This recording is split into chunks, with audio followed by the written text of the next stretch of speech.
ท่านประธานสภาประชาชนแขวงบุรีคำไซพร้อมด้วยคณะได้ลงสุกยูกลุ่มเลี้ยงหมูอยู่ที่บ้านพลโฮมและการปลูกข้าวเป็นสินค้าอยู่ที่บ้านนาสวรรค์ใต้เมืองปากสันแขวงบุรีคำไซในวันที่22 เมษายน 2025ท่านสุวรรณีไซสนาประธานสภาประชาชนแขวงบุรีคำไซพร้อมด้วยคณะได้ลงสุกยูกลุ่มเลี้ยงหมูอยู่บ้านพลโฮมและการปลูกข้าวเป็นสินค้าอยู่บ้านนาสวรรค์ใต้เมืองปากสันของโครงการสภาการค้าและอุตสาหกรรมแขวงโดยการต้อนรับของท่านแสงอรุณแสงอาภรณ์เลขาพรรคเมืองปากสันท่านไซยเพชรจันทิโซนประธานสภาการค้าและอุตสาหกรรมแขวงบุรีคำไซมีต่างหน้าแผนกการที่เกี่ยวข้องจากแขวงเมืองพร้อมด้วยกลุ่มเลี้ยงหมูเข่าห่วมท่านคำพันธ์สิทธิเดชในบ้านพลโฮมหัวหน้ากลุ่มเลี้ยงหมูได้รายงานย่อเกี่ยวกับสภาพการของบ้านมีพลเมืองทั้งหมด635 คนหญิง34 คนมี115หลังคาเฮือน139 ครอบครัว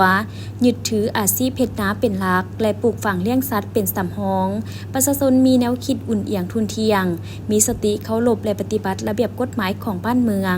มีความสามัคคีหักแพงและเอกภาพต่อการจัดตั้งของบ้านเพื่อซอกหาวิธีแก้ไขชีวิตการเป็นอยู่ของครอบครัวให้หลุดพ้นออกจากความทุกข์ยากเถละก้าวซึ่งสภาการค้าและอุตสาหกรรมแขวงได้มีแนวคิดริเริ่มซอกหาแหล่งทุนมาให้พ่อแม่ประชาชนบ้านพลโฮมเลี้ยงหมูเป็นสินค้าโดยสมทบกับกองผลิตกสิกรรมเลขหนึ่งน้องหมักจับกระทรวงป้องกันประเทศได้จัดฝึกอบรมเทคนิคการเลี้ยงหมูขุนให้กลุ่มเลี้ยงหมูบ้านพลโฮม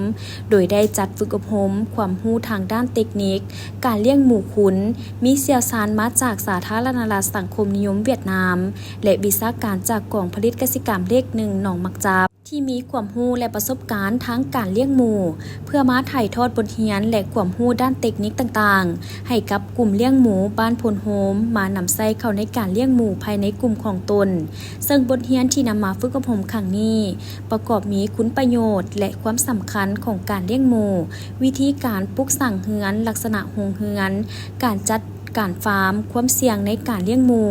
การป้องกันพยาธิต่างๆและเทคนิคอื่นๆซึ่งการเลี้ยงหมูสามารถเพิ่มรายได้ให้แก่ครอบครัวโดยใช้เวลาว่างหรืออาจเป็นอาชีพหลักการเลี้ยงหมูเป็นเวียกหนึ่งที่สำคัญและจำเป็นเพราะเป็นบ่อนผลิตเสบียงอาหารประเภทสิ้นหมู